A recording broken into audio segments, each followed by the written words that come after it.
Omukubura kwe Bishop Akanjuna yashaba batewe hengarezi okufayo kuhindura ebyange barukurugamo mu Burungi. Mukama ndo mwana wawo kuneva bazabazi kukumwe. Okuyinamirira kwawe no kweho masiku kwawe. Okutunze kwawe no kutomanja kwawe. No kutakurana kwawe dore kwakura batahi.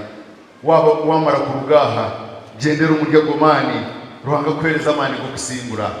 Ogu yayongera yashaba bikerezo kwigura imitima yabo moyo kwera katahamu akaboreke cyokore cyicere. Ahabo kumoyo kwera kwabasirwa yataho mu muntu no muntu yikiriza amani ga moyo kwera ngo gamwebembere taguma ngo kuyabaye. Bishop Akanjuna yorekanwe mpindukere kubaha muntu yahamibwa mu dini nkuru kandi inebyero kubegenderire kuhindura umunyetwaza yo muntu ogu. Ko kuba watebwa hengaro ninyenda mu kwijusye nguwagire mpinduka yabo mu magara gawe eyo tari kureba eyo tari kukwataho konke yo rafiri ngo mu magara gawe.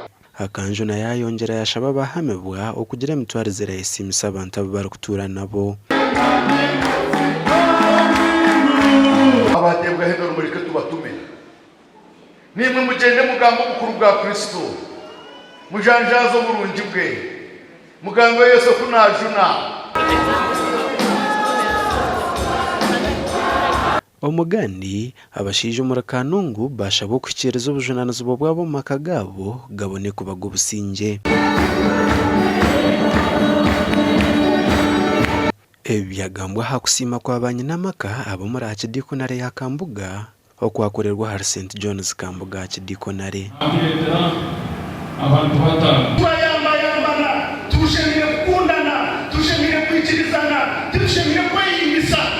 Kishangirwe ngo hariho n'izindi nshonge zirabanisema amaka ezirimo kunyamarwa kirenga hamwe n'uburogi.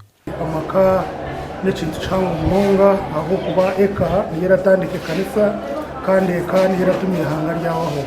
Abayita bo mukshaba bagira ngo bayiga cyangwa na munonga hanshonge ziri kurete muhonda no maka hamwe no kubakubasa kuzerinda. Ekeri kushaba hamwe ekeri kumanya ruhanga ne ekeri kubeheye bw'umugisha kandi neka eri kurugamba kutebekana. Umushija no mukazi bakwasikanye n'abana the whole family be involved in any activity irabe nekali ngomuka.